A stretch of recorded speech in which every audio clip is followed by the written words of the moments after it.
ರೋಡಿನಲ್ಲಿದ್ದೇವೆ ನಾವೀಗ. ಕುಂಭಕೋಣಂಗೆ ಹೋಗ್ತಾ ಇದ್ದೇವೆ. ಮಾರ್ಗ ಸೂಪರ್ ಉಂಟು. ಒಂದು ಅರ್ಧ ಗಂಟೆಯಲ್ಲಿ ಎತ್ತಬೇಕು.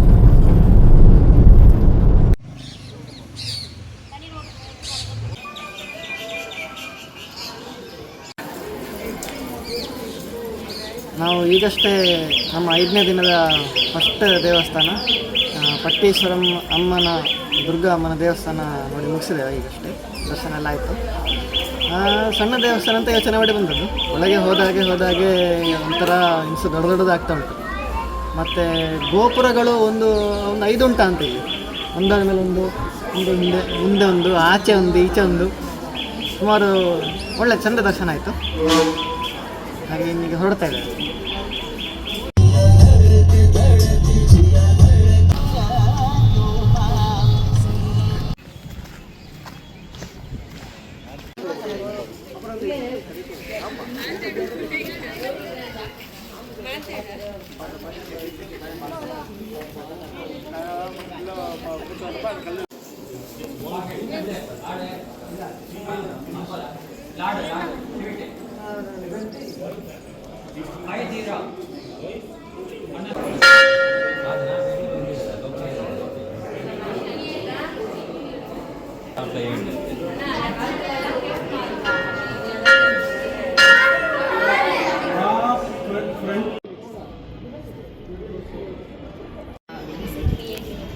ನಾವೀಗ ಐರಾವತೇಶ್ವರ ದೇವಸ್ಥಾನದಲ್ಲಿದ್ದೇವೆ. ಇದರ ಕೆತ್ತನೆಗಳೆಲ್ಲ ಭಾರಿ ಚಂದವಾಗಿ ಆಗಿದೆ. ಇಲ್ಲಿ ಕೆಳಗಡೆ ಎಲ್ಲ ಯಾವಾಗ ಸಹ ನೀರಿರ್ತದಂತೆ. ಮಳೆಗಾಲದಲ್ಲೆಲ್ಲ ಫುಲ್ ನೀರಾಗಿರ್ತದೆ ಕರ್ಕೊಂಡು ಹೋಗೋಲ್ಲೆಲ್ಲ. ಈಗ ಒಂದು ಸ್ವಲ್ಪ ನೀರುಂಟು, ಆದರೆ ಸಹ ಭಾರಿ ಚೆಂದ ಉಂಟು. ಭಾರಿ ದೊಡ್ಡದು ಸಹ ಉಂಟು ದೇವಸ್ಥಾನ. ಕೆತ್ತನೆಗಳೆಲ್ಲ ಅದ್ಭುತ. ಒಂದು ಸರ್ತಿ ಬರಲೇಬೇಕು ಇಲ್ಲಿ ಬಂದರೆ ಐರಾವತೇಶ್ವರಕ್ಕೆ.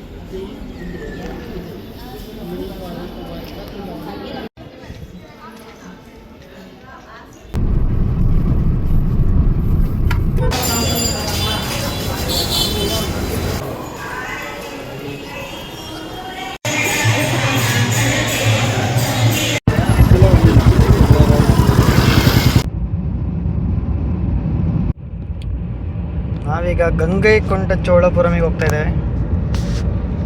Pro Max driver is back.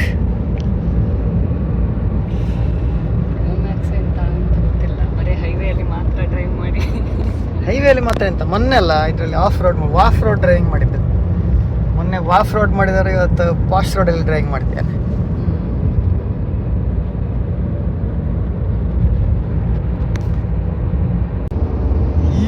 ಶತಕವೀರೆ Krittika ಬಾಚ್.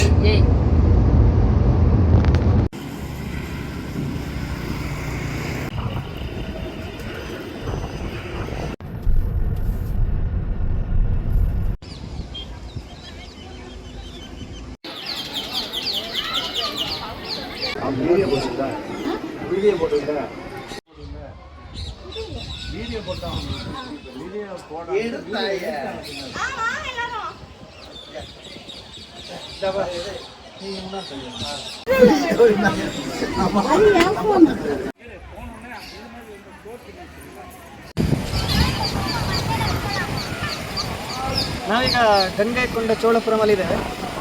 ಕುಂಭಕೋಣದಿಂದ ಒಂದು 40 ಕಿಲೋಮೀಟರ್ ಇರ್ಬೋದು. ನೋಡ್ತಾ ಇದ್ದಾಗೆ ಇದು ಬೃಹದೇಶ್ವರ ದೇವಸ್ಥಾನ. ತಂಜಾವೂರಲ್ಲಿರುವ ಬೃಹದೇಶ್ವರ ದೇವಸ್ಥಾನದ ಹಾಗೆ ಉಂಟು ನೋಡಲಿಕ್ಕೆ, ಸ್ವಲ್ಪ ಸ್ಕೇಲ್ ಡೌನ್ ವರ್ಷನ್. ಬಟ್ ಕೆತ್ತನೆಗಳು ಸ್ವಲ್ಪ ಇನ್ನು ಚಂದ ಉಂಟು. ಇದ್ರ ಬಗ್ಗೆ ಹೇಳದಿದ್ದರೆ ಇದು ರಾಜೇಂದ್ರ ಚೋಳ ಅಂದರೆ ರಾಜರಾಜ ಚೋಳ ಅದನ್ನು ಕಟ್ಟಿಸಿದವರ ಮಗ ಕಟ್ಟಿಸಿದೆ ಈ ದೇವಸ್ಥಾನ. ಇದು ಚೋಳರ ರಾಜಧಾನಿ ಆಗಿತ್ತು. ಅಲ್ಲಿಂದ ಮತ್ತೆ ಇಲ್ಲಿ ಶಿಫ್ಟ್ ಮಾಡಿ ಒಂದು 200 ವರ್ಷ ರಾಜಧಾನಿ ಆಗಿತ್ತು. ಅಷ್ಟು ದೊಡ್ಡ ಒಂದು ಸಿಟಿ ಆಗಿದ್ದ ಈ ಜಾಗ ಚೋಳರ ಅಧಿಪತನ ಆದ ಮೇಲೆ ಸಣ್ಣದಾಗಿ ಆಗಿ ಈಗ ಒಂದು ಇಲ್ಲಿ ಎಕ್ಸ್ಪ್ಲನೇಷನ್ ಮುಂದೆ ಬರೆದಿದ್ದಾರೆ. ಈ Gangaikonda Cholapuram is a small city in Tamil Nadu ಅಂತ ಬರೆದಿದ್ದಾರೆ. ಅಷ್ಟು ಸ್ಮಾಲ್ ಸಿಟಿ ಅಥವಾ ಸಿಟಿಯೂ ಇಲ್ಲ, ಸ್ಮಾಲ್ ವಿಲೇಜ್ ಆಗುವಷ್ಟು ತನಕ ಎತ್ತಿದೆ. ಮತ್ತು ಈ ಜಾಗಕ್ಕೆ ಆ ಹೆಸರು ಯಾಕೆ ಬಂತು ಅಂತ ಹೇಳಿದರೆ, ರಾಜೇಂದ್ರ ಚೋಳ ಅವರು ನಾವೀಗ ತಮಿಳುನಾಡಲ್ಲಿದ್ದೇವೆ. ಗಂಗೆ ನದಿ ತನಕ ಅಲ್ಲಿ ಎಲ್ಲರ ರಾಜರನ್ನು ಸೋಲಿಸ್ಕೊಂಡು ಹೋಗಿ ಆ ಜಾಗದಲ್ಲಿರೋ ರಾಜರನ್ನು ಸೋಲಿಸಿ ಅಲ್ಲಿಂದ ನೀರು ತಗೊಂಡು ಇಲ್ಲಿ ಬಂದಿದ್ದಾರೆ.